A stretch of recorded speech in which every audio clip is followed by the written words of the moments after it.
Hi, HR Nation, it's Chris Rainey. Welcome to HR Leaders, the show where we interview today's most successful and innovative HR practitioners 5 days a week. Today, we have a very special show. After 100+ episodes, it's the first time I've been joined by 3 guests on one show. So this should be a very fun experience for everyone. Today, I'm joined by Barry, Joy, Nancy, who are HR professionals working to develop future talent to take on CHRO roles. Guys, welcome to the show. How are you all? Doing great, Chris. Thanks for having us. Don't all speak at once. We'll start with you, Joy.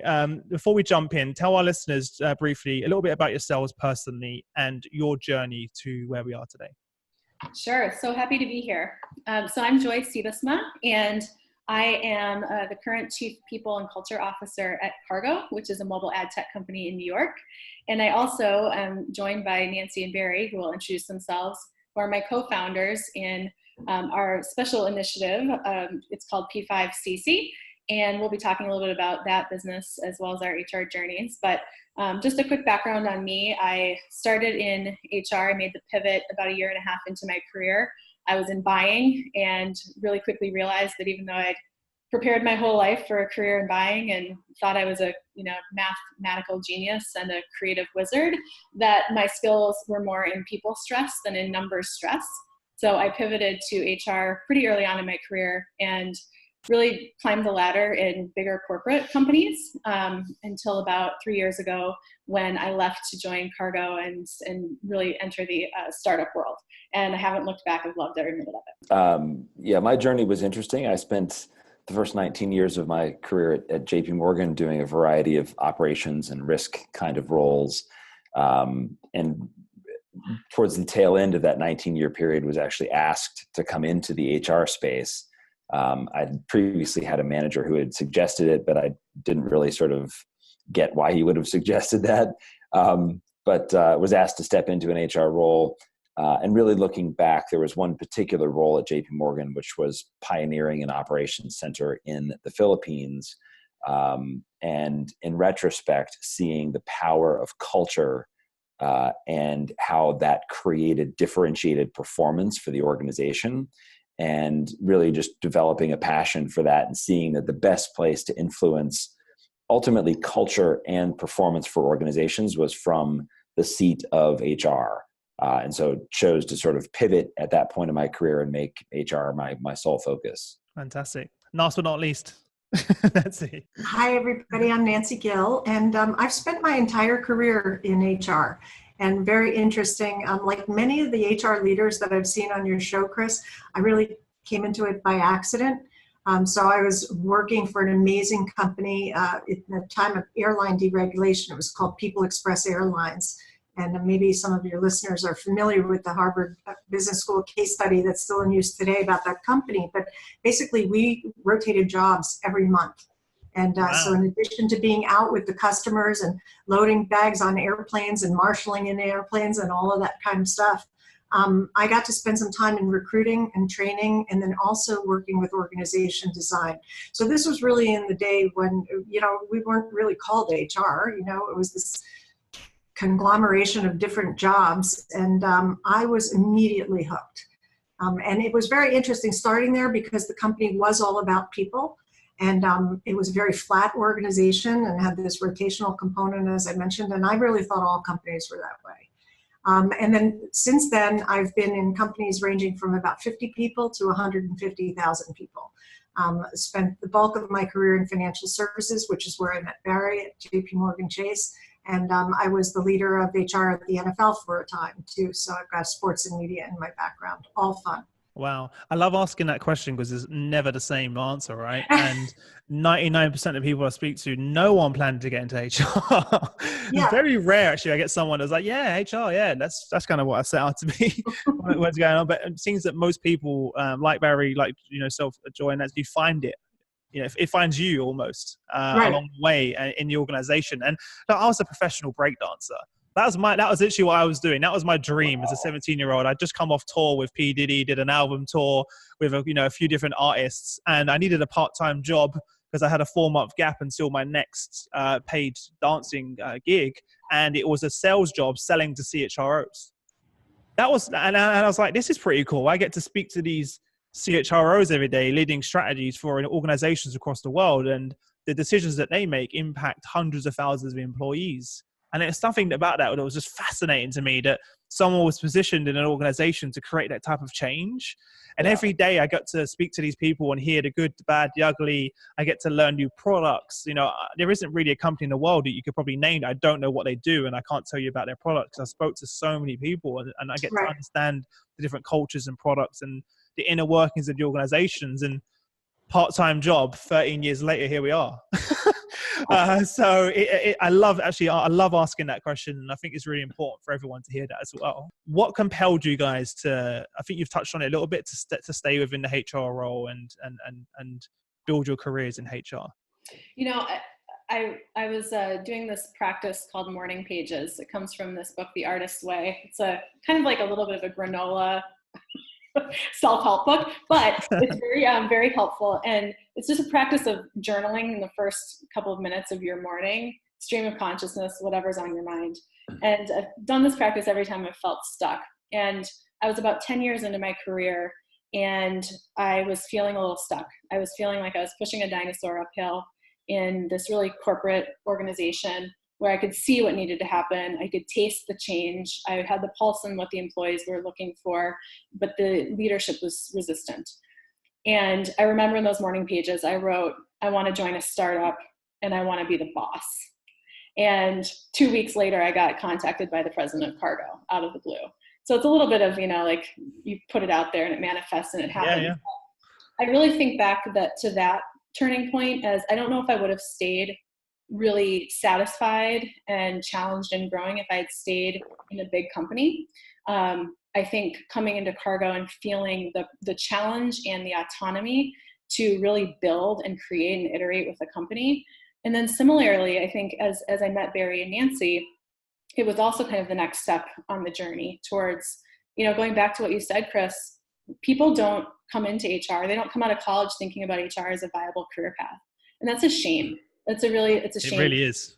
There's so much there's so much opportunity in this field. There's so much opportunity to influence in this field. And so now I feel like all of us are really aligned on this purpose of developing the future of talent when it comes to HR. And so I think it's about just iterating and not standing still and making sure that your career is matching kind of your life progression. And that's what's kept me in the HR game for sure. It's such a good purpose you guys have, and that's why I was so interested in speaking to you. It's crazy when now I get an inside look that when I speak to people that are in university or thinking about going to university and studying, that they don't hold HR on the same pedestal that they do when they think about CEO, CFO, even sales director.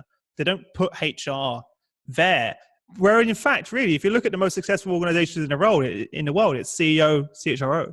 Mm-hmm. Right, then CFO now is changing, and more now. Before it was the CFO, CEO duo, right? But unless you get the people right and the talent, you can have the best strategy in the world. But if you don't have the right people and it's not aligned, then you're not going to go anywhere. So it's such an important purpose that you guys have, and something that really needs to be addressed as well. So I'll let yourself, Nancy, and Barry jump in. Again, from a kind of that following that same vein of really sort of the passion for it, spending time in a large corporate environment, and having the exposure in building something up in the Philippines, being close to the action, being close to the impact, and then sort of mixing that with the passion for the people side, knowing that I wanted to leave that. And so transitioned out, similar to Joy, really into sort of the startup world, and ran HR for 2 different startup organizations. But through that, really sort of, kind of felt that there was something more, and ultimately chose to go out and be a consultant as an independent consultant, helping multiple companies. But then over this past summer, just talking with Joy and Nancy and really coming together on this whole topic of really scale. And I think we talked about this a little bit earlier, of being able to impact multiple organizations, and really through the seat of the people position or the HR position, impact and influence the outcomes of those organizations, not only from a financial perspective, but also the lives, the purpose, and the passion of the people at those organizations as well.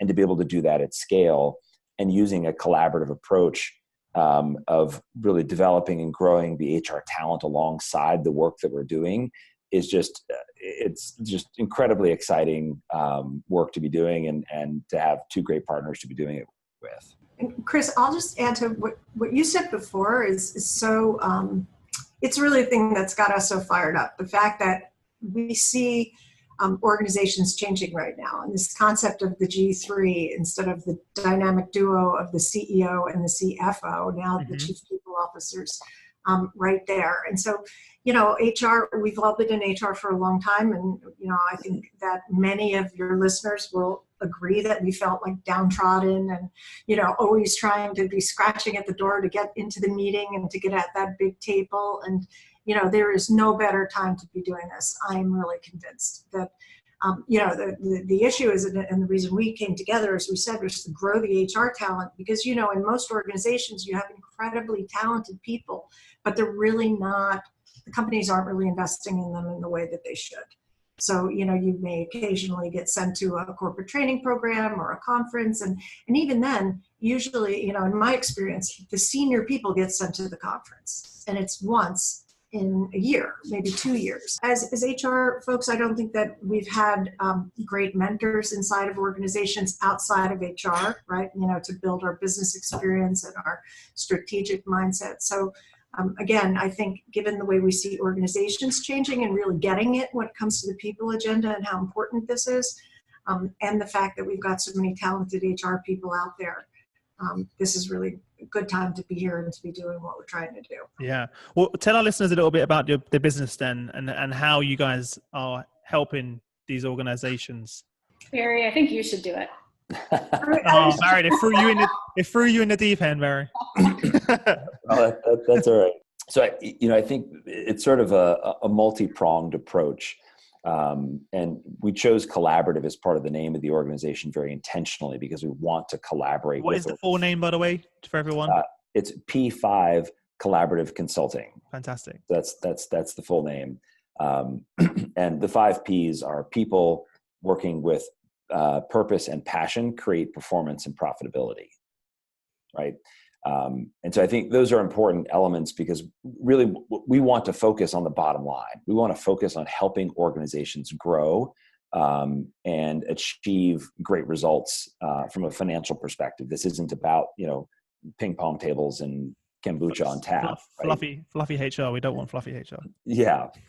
And so really, our approach is to go into organizations and really understand, first of all, what do they really need?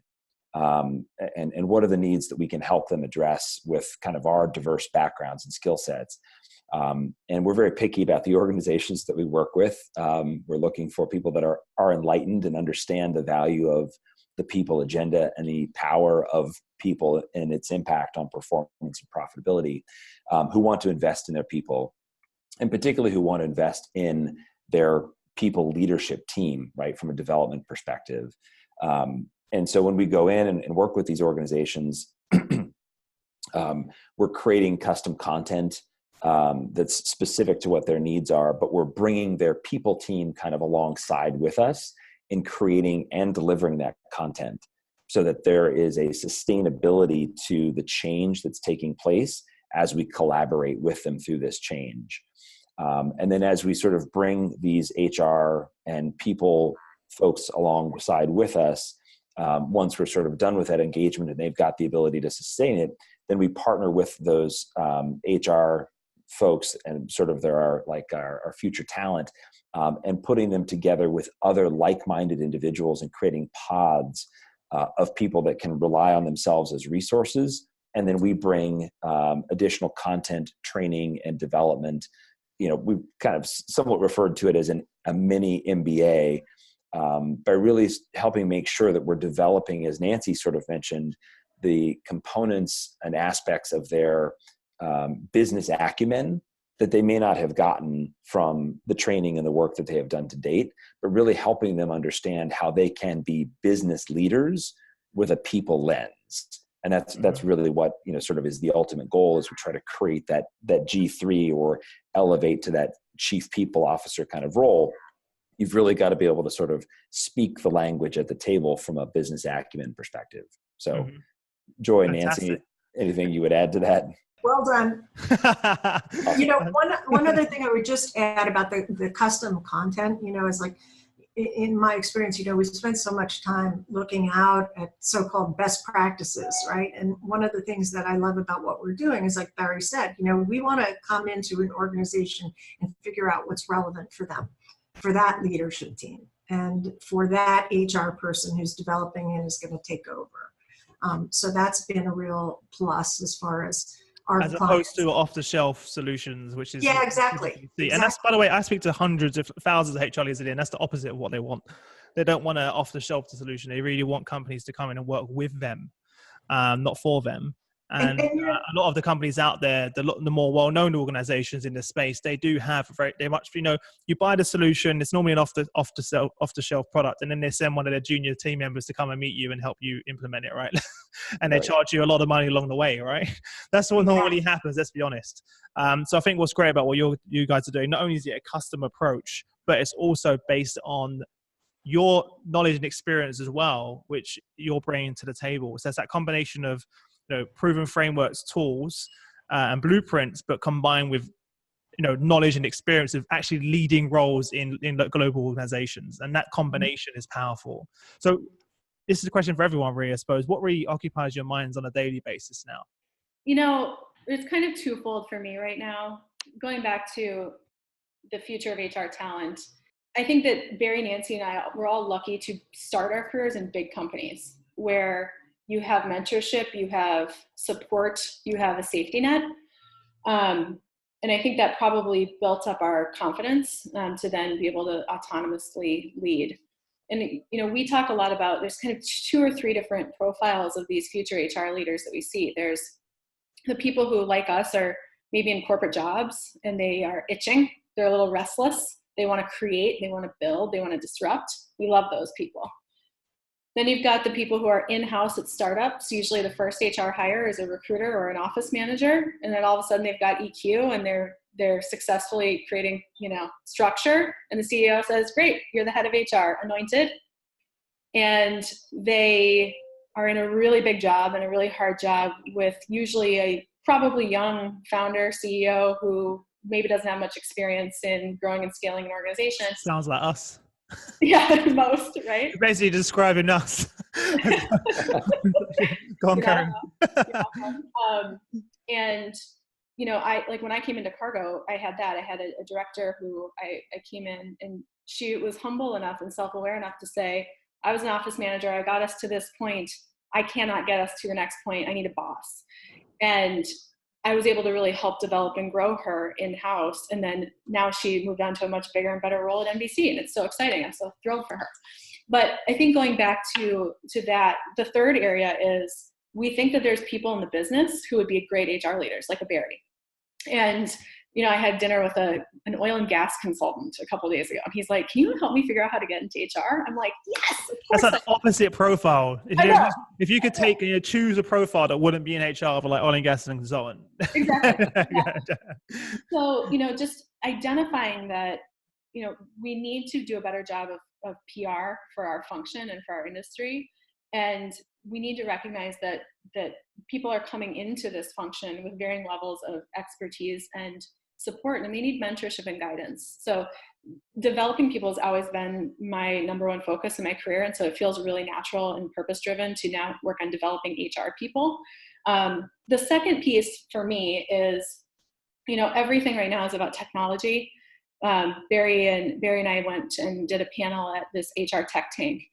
And it was kind of like a Shark Tank for HR tech vendors. And it was a bunch of VCs and HR tech entrepreneurs. And we were like the only actual HR practitioners in the room. And it was really interesting because there's just millions of HR tech products on the market now. Every day there's one popping up. Every day, right? And it's great in a way, but also the reality is like what our clients need. It's like going back to the human. It's going back to just like connecting with people and connecting with people in a distributed working environment. And people from multiple generations. And I'm almost like going back to basics and fundamentals of like how to treat each other and how to empathize with each other and go through life together. And I just, between like developing people, but also developing just the humanality and the soft skills, I think we're kind of going back to basics, and that's what's on my mind. Yeah. I would add to that, one of the things that is sort of that I obsess about is how do we get through to organizations that aren't yet enlightened? And there was a quote someone recently shared with me from Bill Gates, who said, "Success is a lousy teacher. It seduces smart people into thinking they can't lose."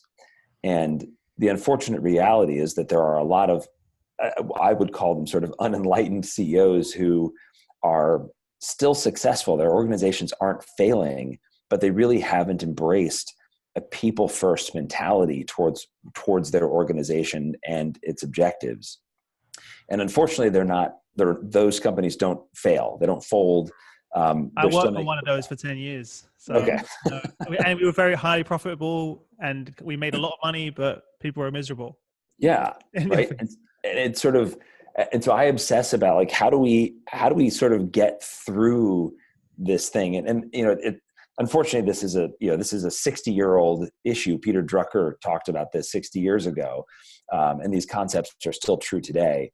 So I obsess about like building business cases around some of these key principles and some of the clients that we are and will be working with, to really demonstrate in ways that would speak to a CFO and a CEO and say, look, you've got it wrong. I know you think you're doing fine because you're profitable, but you're really leaving a ton of opportunity on the table because you're not focusing on the people agenda. And so that's definitely one of the things that I obsess about, is like, how do we create some momentum around that and help to transform the way that people are thinking for the unenlightened folks. We'll have a lot of work we can do with the enlightened people, but it's really tough though, isn't it? Right. Not only to identify it, but to people that are in those positions, as you said, a lot of them are like, well, we're doing well. They're looking at the Excel spreadsheet and the numbers and they're like, we're profitable, we're doing really well. Why am I going to change it? Yeah. But they don't realize they could be doing 10 times better if they actually just change their focus. And one little quick add on to that, I've been talking a lot about this with our executive team at Kargo. It's like when revenue is like on a complete upward trajectory, nothing else really matters as much. Like, you're right. It hides a lot of things, right? It does. But the enlightened, hopefully how we could enlighten the unenlightened, is you may be on this upward trajectory now. Part of working with an excellent people leader is to help you sustain that and to help you iterate on that when the business shifts or changes, or when you inevitably hit hard times. And so like getting in front of that, even if it's, in a very ego stroking way with these CEOs, to say, you're right, you've done it all. You should be so proud. You need somebody to help you sustain that so that you can focus on continuing to build your business. I've seen that in organizations. It's a really good point you made there, because they're all well and good on the way up, but when they have to go through like transformation, for example, or when times are hard and they're having a rough quarter, then you really see the importance of having an engaged workforce and then a team that feel that you really care about them. Could you share a project or transformation that you guys have been through that really stood out for you in your careers that you could share with the audience? As far as my transformational experience that I'm most proud of was really a change at the NFL. When I joined the organization, the most junior position there was filled by someone who had 20 years in the seat. So there was no entry-level recruiting at all. And now there's an intern program, which is really terrific. And we started that from scratch and started with 10 very lucky interns. And now there are many, many more in each class. And there's also an entry-level junior rotational program that we started. But the idea there, and again, it goes back to the leader, Commissioner Paul Tagliabue at the time said, I want this to be an organization with a culture where the focus is on the growth and development of people. And we have a lot of people who have been here for a really long time, but we're really not bringing in the next generation. And there are a lot of talented people coming out of schools. So, we started going to college campuses, and I could tell you the NFL was a pretty popular I'm place sure. for the folks to line up. And we had, I think, 1,000 applications in the first year of the intern program. And now it's going strong. And I think the junior rotational program has had over 100 graduates by now. And then they would leave the organization and go to a lot of other companies. So for me, that was probably the thing that made me most proud. Yeah, just briefly, one that I really enjoyed doing was an interesting one on really sort of culture and values, and I split it up between culture traits and operating principles, but was working with an organization and took a unique approach of bringing in a psychologist to help sort of uncover some of the root elements that were already there from the culture, because they had about 80 people at the time. So there was already a culture there, but they hadn't fully codified it and weren't talking about it consistently. So brought in a psychologist to sort of help have some simple conversations with people. It was all confidential. She didn't share, who said what. And then really went through a 3-phase process of codifying and solidifying a set of culture traits and operating principles, and then rubrics around them so that you could use it across the employee life cycle, from recruiting and how you're evaluating talent as they are coming into the organization, from an onboarding perspective in terms of how we communicate what's expected of you, and from a performance management, compensation, reward, those rubrics were sort of had life because they were woven into the fabric of the employee life cycle. That was it was a really fun project to work on, and one that had sort of sustainable impact in really driving that message through the organization in ways that helped keep the organization focused on what was important for them. Just out of curiosity, Barry, what was the reaction to the team when you was like, guys, bring in a psychologist? Actually, it was very positive. They're like, "Oh, that's really cool." Yeah, it could be either one or the other, right? Yeah, true. Yeah. Very interested. Anything else you wanted to share, Joy? I really think transformation is now a constant. It's not a point in time. It's continuous. So at Kargo, I've been here almost 3 years, and every year has been a completely different world, completely different. And the first transformation, when I came in, it was like the classic scaling up problem of a lot of people had elevated into management roles, and they weren't equipped or prepared to be people managers, and oftentimes didn't actually want to be. It happens a lot in startups as well, right? You automatically get nominated to be a leader where you're like, well, great.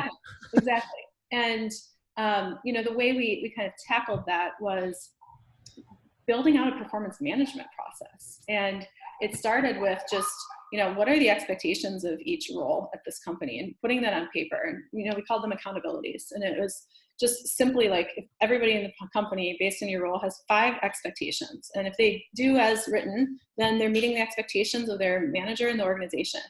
And that became the foundation and kind of like the compass for these people to say, I know what is expected of me.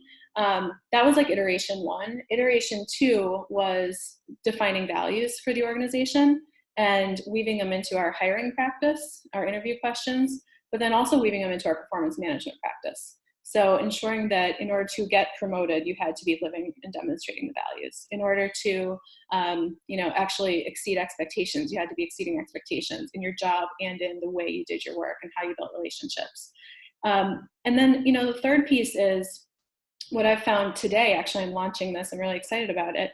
Is as you grow, you try to have an executive team. You kind of get the executive team figured out. And then it's like the lieutenant layer, that next in command layer. And at Kargo, it's about 27 people who really are running the day-to-day. They're the ones that are most important in most cases. They're the doers. Right. They have such a hard job because they're translators. They have to translate the business needs and the company directives down, and they have to translate the employees' needs up. And what we found was we weren't empowering them to do that. And we weren't equipping them and supporting them with the right development for them to be successful. So we're actually launching a management program today that is going to be all about starting with a 360 review of how are people perceiving you today, in values, in management skills, et cetera, and then building an individual development plan for them that involves their executive team member really culling down their to-do list and delegating and motivating through that delegation process. And I really believe that it's finally getting it right in terms of giving them the development and the support and the structure that they need to be successful, also holding them accountable to do it. And I think that it requires that level of intensity, I think, for these managers today to be successful. So in terms of transformation, I think we've stopped being passive and just saying like, oh, we just have to be better about promoting the right people in the management. It's like, yes, we do, but we also have to be really committed to their development and invest in that. So I'm super excited about that. And just knowing that in our roles as a business leader, it's just constant transformation. We're in a constant state of crazy competition and transformation. So you can never rest on your laurels. You always have to be looking around the corner and anticipating what's ahead. On the point of skills, which kind of leads us on quite nicely to the next question. The skill set of a HR leader has changed dramatically over the last few years, right? When I started, if you used the word HR analytics, predictive, prescriptive analytics, you would have said, what are you talking about, Chris? 5 years ago. But now, as you said, there's a new HR technology popping up every day. There's different requirements, not just technology that it takes to be a CHRO or a leader. What skills do you believe will be more important in the future to be successful as a HR executive? Yeah, I think just to jump in, I think analytics is a big piece, and data, right? Sort of an understanding of data in this very tech-driven world, right? Every platform we have contains a set of data, and your ability to think proactively about how, when, and where to be able to use that data. Where is it stored? How are things connected? I would sort of tap onto that, a very tech savvy approach, right? We sort of talked a little bit about all these new tools and things coming out all the time. There's this bright, shiny object, sort of issue every day, right? To solve all your problems. Exactly. But the problem is that, that there's very few of these things cohesively integrate. And so while it looks great as a product, you really have to stop and think about all of the extra work that's created if it doesn't connect automatically and integrate with your other systems. So I think there's a systems thinking, there's a technology approach, and there's a data and an analytic set of tools that really are incredibly vital. More and more we hear, the people asking, what's the ROI on X, Y, or Z? And if you can't talk to the data, if you can't look at the empirical results of what you're doing and be able to translate that and have a conversation with a CFO, or the CEO, then you're not going to be able to drive the agenda forward. So I just said a whole lot of things in there. No, you made a perfect point, and I completely agree with you on that. And it is an uncomfortable area for many HR leaders that I speak to, that they're not really got a lot of experience around that. And we've seen every function go through it, right? So we've seen supply chain go through its own digital transformation. We've seen marketing and sales have gone through their own digital transformation. Now it's HR's turn. Yeah. We've gotten around to HR. We're seeing all of the different functions that have gone through that. And now it's just, I find it so exciting because I feel like it's going to empower HR leaders, as you said, to bring that data to the table. Yeah. It's not fluffy. It's not based on, gut feeling or, it's here's the data. Here it is. So to see it, and that's so exciting as well. So I feel like it's a massive opportunity. Chris, if I could just add to that too, one thing that I say all the time to HR leaders is never take your own hands off of the newest technologies.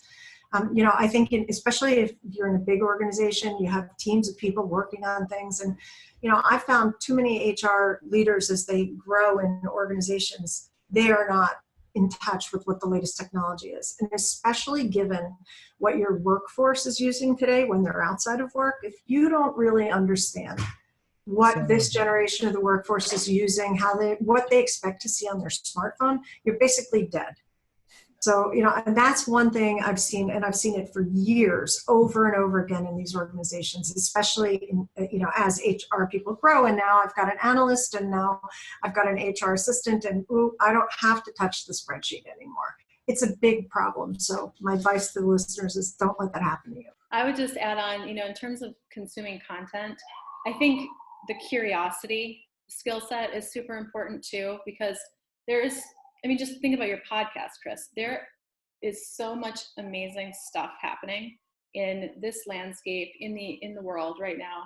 So I found that people who are curious enough to be a self-starter and always be learning, and consume content in the way that makes sense for you, but also the ability to then pan for the nuggets, and take the learnings and apply them immediately and adapt them to what you need that day. I think that I don't know how to articulate or define that. I'm with you. It's amazing. I understand what you're saying. Yeah. So maybe it's a combination of like curiosity, but then also the ability to translate. But it's instant though, right? So now I'll give you a perfect example, right? I build our websites, and I literally, on one part of my monitor, I have a YouTube video of how to build the website. The other part of my monitor, I have the actual website, and I'm updating it in real time. So I'm consuming the content, executing on the content, and then immediately gaining value. Yes. And you couldn't do that in the past. And that's how people naturally learn now. I listen to a podcast every day on the way to work. And by the time I get in the office, I'm actually implementing what I'm learning. Yes, 100%. Immediately. And that's common practice now. But I think on the point Joy made, and you followed up with Chris on, the curiosity. I mean, there is so much out there available to us right now, and it's there, and it is that question of, are you curious? Can you go out and get it? Do you know how to use the technology? Podcasts are there. You can listen on the way to work. You can listen anywhere you want, and that's just something that's learning for all of us. One hint that I want to just share with everybody: I made a commitment several years ago to spend half my time with people half my age and younger. And it's the one thing that I have to say has helped me most. I launched my consulting career in 2012, and that's been the single most important thing that I made a commitment to do in terms of learning how the world works today and keeping up with everything that's going on. On the point of leadership teams, because we all know one of the biggest difficulties in any change is making sure that you're aligned with the leadership team. I think, if you move into a new company, you should be spending at least 6 to 12 months just building relationships in your organization before you start trying to create any real significant change. This is from what I hear from the leaders I speak to as well, and understanding the motivators for each of those individual stakeholders in the business. So I was wondering if you guys could share your experience of what have you found to be effective ways to communicate and engage with leaders in the organizations that you've worked within. Yeah, just to jump in quickly, I think you're right in terms of building the trust and rapport. And we talk a lot, and I'm sure other guests have talked about radical candor as a concept. And I think the one thing that's important to remember about radical candor is that it takes time to develop the trust on the care personally kind of vector of those quadrants. But you've got to invest the time to do that. But I think if you can demonstrate that you understand the business, you can demonstrate that you understand the leaders as individuals and their motivators and drivers, then you're in a position to take the risk that you talked about earlier and say the bold things that need to be said, because you've proven and built that level of trust and rapport with them, and you can bring that sort of quote unquote difficult message of like, look, we're doing X, Y, and Z, but it's creating issues in the organization that it doesn't appear you're aware of, whatever the message is. That sort of fits with that kind of radical candor concept of demonstrate, prove that you care personally and deeply for the individuals, the leadership in the organization, and for the people. And you're bringing that message, if you will, to kind of the C-suite and saying, look, I'm representing here the organization for you because I've built the trust and rapport. I hear the messages from the people. I've seen and listened to you speak. Here's a tough message you need to hear. And this is why it's important. And then you can bring in data and analytics and all the other stuff to sort of combine it with that. One habit I also have is every time I walk into a new organization, you said 6 to 12 months, and Barry, I totally agree with you on building trust. I walk in with a fully loaded Starbucks card or Starbucks app, and I start taking people to coffee. Yeah, what you can only do it one-on-one, right? Well, I drink a lot of coffee, but but I got to tell you, Chris, to me, in many instances, that alone has signaled change. Just like, oh, here's this new executive coming in and asking me to coffee, asking me for 20 minutes of my time, taking me off site that's been a huge signal to people, and it can happen in the first day. So my message to everybody is, don't wait. You build the trust starting that first day, and the simple act of asking somebody out for coffee could be completely different than anything that organization's ever seen. Yeah, because a lot of times people think there's some magical solution around how it's going to, and most people, when I ask them, how do you do that? They say something similar. I have a one-on-one with them. Yeah. And I sit down and I ask questions, and I genuinely want to understand what drives this individual. There's no other way to do it. And I've had leaders that have said, Chris, I've traveled all the way all across the world for a year and had hundreds of those one-on-one, because that's the only way I knew that it would work.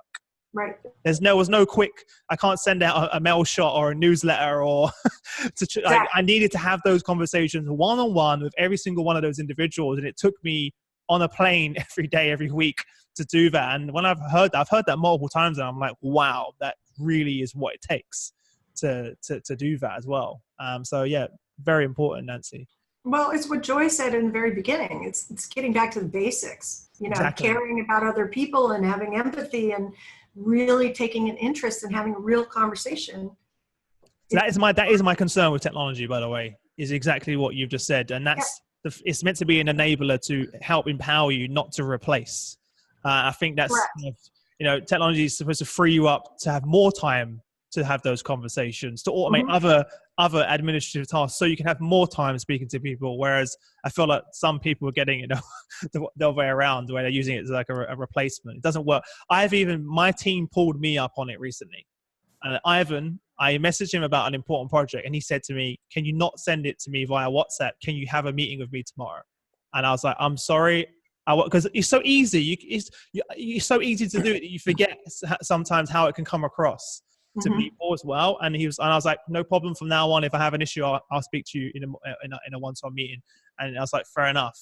And we have a really open relationship here where I want everyone to be that open with us, to be able to do that. But yeah, before we wrap up, we're going to jump into the quick fire round, right? So this is going to be interesting because we've never done this more than one person.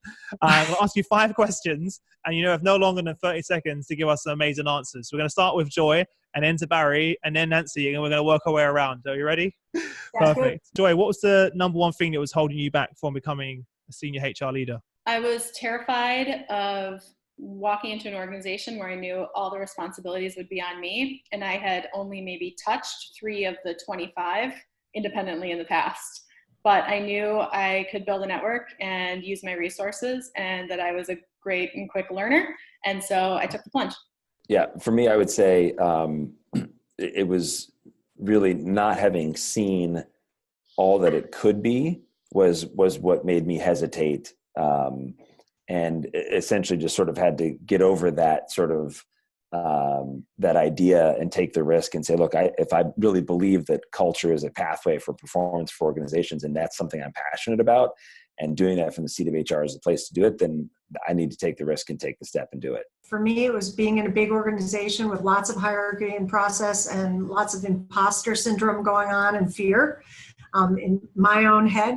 And the need to take the leap and leave the organization, and moved right into a more senior job. And then the first organization recruited me back several years later. I think we can all relate to everything you guys just said. So at some point in our careers. What's the best piece of business advice you've ever received? This is just advice in general. Terry Lundgren was the CEO of Macy's when I started my career there. And he said, bloom where you're planted. And I think that a lot of, everybody right now is seeking purpose and passion. And I think about my first job. I worked at Big Mike's Super Subs, and I was a sandwich maker.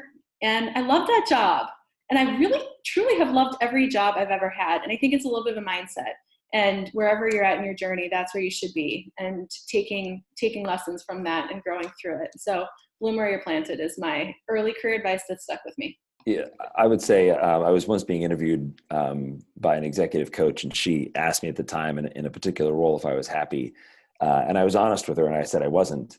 And so her kind of concept from a coaching perspective was what she calls the zone of genius, which really is about finding your place of purpose and fulfillment, and making sure that you are working from that position. And if you're not, find a way to do that. So, don't sit in an unhappy environment. Like, take the risk, make the move, get yourself to where you're focused on something that is really fulfilling and rewarding for you to do. So don't take this the wrong way, but it was care less. And it goes to what you were saying before, Chris, about be willing to get fired every single day. In my career, in some very dark days at one organization, I was constantly obsessing over, were people happy with what I was saying, with what I was doing, with what I was about. And once a good friend said to me, you got to care less, I started doing my best work, for sure. I think it's really good advice, and that was the same hurdle I had to overcome to leave my job and start this, because my main worry wasn't ever about doing the job, which is crazy. It was, what are my parents going to think? Right. What are my friends going to think? What if I fail? And all I was caring about other people's opinions and view, as opposed to my own. And I kind of had to get to the point where I was like, I know I can do the job. I've been doing it for 13 years, but doing it on my own, it was like, I needed to care less and just go for it as well. So fantastic. What's one book that you guys would recommend to our audience, and why? Right now, Kargo is using Scaling Up, which is an application of the Rockefeller plan, and it helps you figure out strategy, people, execution, and cash. And it's a tremendous resource in terms of building out a framework of how to run and scale your business. So I'd strongly recommend that. I would recommend a book called The Culture Code by Daniel Coyle. Basically, he does an amazing job articulating the power and the impact of creating successful teams. And I just found it a really, really insightful book from a culture perspective. We all love Radical Candor by Kim Scott. We practice what we preach. And we really need to get with it and speak directly to each other. That's what the book's all about. It helps you do that. And the other book I recommend a lot is Fierce Conversations, for many of the same reasons. Fantastic. And could you share one internet resource that you use to keep up to date with current events or stay organized? To me, it's the New York Times and the Harvard Business Review. So I suppose, Joy, the main question is, what's the number one app on your phone that you open every day on your desktop? So that's you can't say Candy Crush though. I mean, it's so obvious, but I mean, Slack is huge. But also, you say that, but there's still so many people that aren't really using those type of tools out there. You're right. Well, and what I like about Slack is, like, for example, I have an executive team Slack channel. And so just to be able to reach a group with a message immediately, or a picture or a video or something, has been really helpful. Even like, this is pretty like random, but like emergency notifications for employees. Like, no, of course, because it's accessible. It's, you're going to reach them. Yeah, like we had a pipe burst in our office, and it was before the beginning of the day, and I knew I would get everybody on Slack on the train or on their way to work. And so it's a really, really effective way of communicating with people. Yeah, and especially when speed is one of the biggest and most important things at the moment, right? To be able to, and let's be honest, it's highly unlikely they're going to get that important message in their inbox. No. For me, New York Times and Financial Times mostly. And I like to get some of the, like, McKinsey quarterly summaries, Human Capital Institute, those types of things are really helpful. Last question. Obviously, this is going to be a good one for all of you, really. What's one thing about your business that you're most excited about today? There are really it's more than one thing. So first, I love the opportunity to work with Joy and Barry. So, my partners has to be the number one thing. They're just amazing. And I think everybody can see that. And I'm really excited that we've built this company to build the future of HR. And the fact that, as I think Barry said before, we're pretty picky when it comes to taking on clients, and we're working with a lot of really enlightened organizations, which it's the icing on the cake, quite frankly. Yeah, I mean, for me, I knew I always wanted to be an entrepreneur, and I was terrified of the loneliness of it. You got too fun. To have co-founders who are smarter than me and with more experience than me. I mean, I'm talking about mentorship. I'm getting developed every single day by them. So I feel very lucky. Excited to just be, doing something that I think will be, that we know will be meaningful and impactful to organizations and to the broader agenda of elevating the people function and bringing new people into new careers that will have great impact, and doing it in a scalable and collaborative way is just awesome. What an amazing purpose. And I can say, from someone who spent the last hour and 20 minutes getting to know you all, I'm excited for you, because you already have, I can see the chemistry that you guys have, and the energy and the passion, and you really need that in your co-founder. And that's one of the reasons that me and Shane work so well together, is we prop each other up, and we all bring different skill sets to the table. We support each other. And that's really what it's about as well. So I'm excited for everyone else, and for everyone listening. Make sure you go and I'll link up Nancy's, Barry's, and Joy's LinkedIn profiles in the description. Make sure you go and check them out. Website will be launched shortly. I will actually update the podcast, add the website in once it's live for you guys as well. So head over to hrleaders.com. You'll find the show notes for an episode, everything we've been talking about, all of the different resources, books, suggestions that they've all made will be all linked in there for you as well. And if you have any questions, reach out to them directly. Guys, prepare yourself, because you are going to get a lot of LinkedIn messages, and you are going to get, so don't blame me. I don't want you coming back to me saying, Chris, what have you done to my LinkedIn inbox? So it'd be a good problem to have. So before we wrap up, guys, last thing is, if there's one parting piece of guidance you can give to other HR leaders out there that are on their journey, what would that be? I think for me, I would say, I always like to say, don't ask for a seat at the table. Demonstrate that you add value at the table. I would say keep at it, keep learning, and know that what you do every day is making a difference. And it's hard. Many days we know that, but keep at it. Again, like I said before, no time like this to be in HR. No better time. Aligned with Barry and Nancy, and just parting with, it's a job that requires a lot of emotional labor, and it can be very lonely. So build a network of people who understand, who are going through what you're going through. I'm a part of BenWise. It's an incredible curated networking pod program. But you need a community, and you're not alone. And we're here too as a resource as well. Fantastic. Well, look, thanks again, guys. I really appreciate you taking the time out to join us. And thank you so much for coming on the show. And I wish you all the best with everything. And I look forward to speaking to you again soon.